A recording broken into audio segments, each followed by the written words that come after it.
Welcome to my YouTube channel, Haunted Dimensions. Please like, share, comments, subscribe my YouTube channel, Haunted Dimensions. The Forgotten Floor. Clara had always been drawn to old buildings.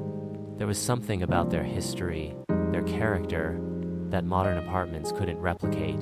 So, when she found a listing for a spacious one-bedroom in the historic Grayson Arms building, she didn't hesitate to sign the lease. The rent was surprisingly affordable, and the landlord, Mr. Grayson, assured her it was a quiet building with good neighbors.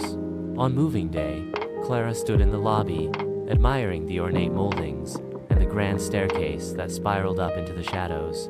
The elevator, an antique cage-style lift, creaked as it descended to meet her.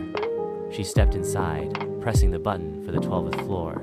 As the elevator ascended, she noticed something odd. The buttons skipped from 12 to 14. No 13th floor. Superstitious much? She muttered to herself, shrugging it off.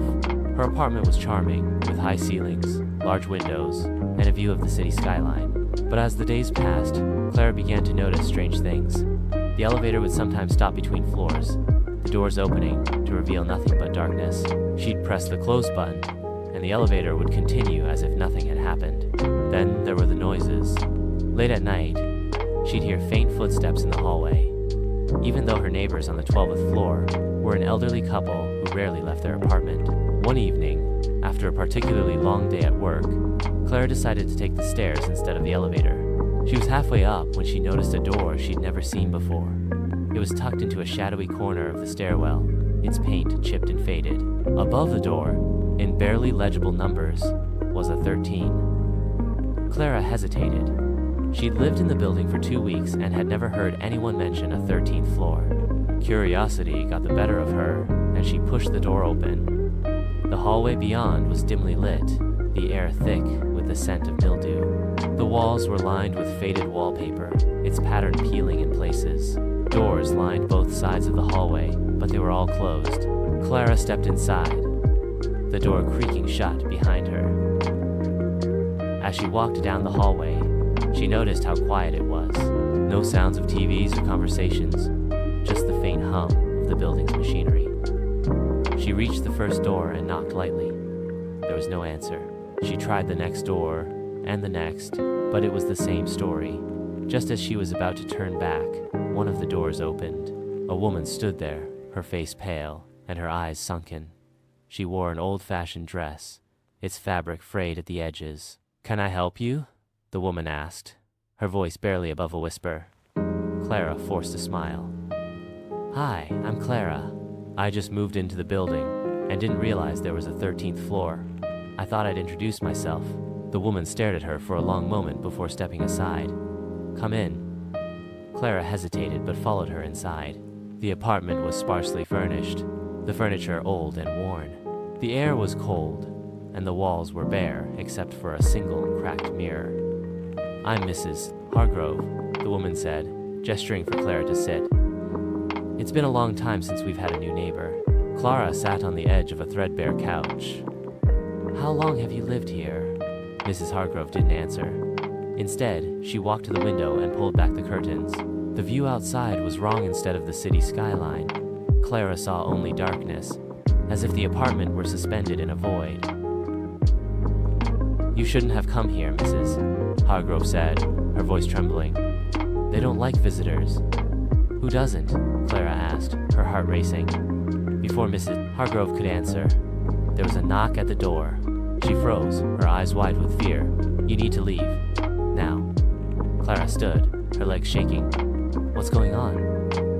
Mrs. Hargrove grabbed her arm and pulled her toward the door. "Go back to your floor and never come here again. If they catch you, you'll never leave." Clara stumbled into the hallway, the door slamming shut behind her. The hallway was darker now, the lights flickering. She ran toward the stairwell, but the door was gone. In its place was another apartment door, its number 13 glowing faintly. Panic set in as she tried door after door, but they were all locked. The air grew colder, and the hum of the building's machinery turned into a low, guttural growl. She turned a corner and found herself face to face with a man in a dark suit. His face was gaunt, his eyes hollow. "You don't belong here," he said, his voice echoing unnaturally. Clara backed away, but he grabbed her arm, his grip like ice. She struggled, but he was impossibly strong. He dragged her down the hallway, the walls closing in around them. Just as she thought she was lost, she heard a voice. "Clara, over here." She turned and saw Mrs. Hargrove standing in an open doorway. With a burst of strength, Clara broke free and ran toward her. Mrs. Hargrove pulled her inside and slammed the door shut. "This way, Mrs." Hargrove said, leading her through the apartment to a hidden door. "Go, and don't look back." Clara didn't need to be told twice. She ran through the door and found herself back in the stairwell. She didn't stop running until she reached her apartment, slamming the door shut and locking it behind her. The next morning, Clara went to see Mr. Grayson. She told him everything, but he just shook his head. "There is no 13th floor," he said.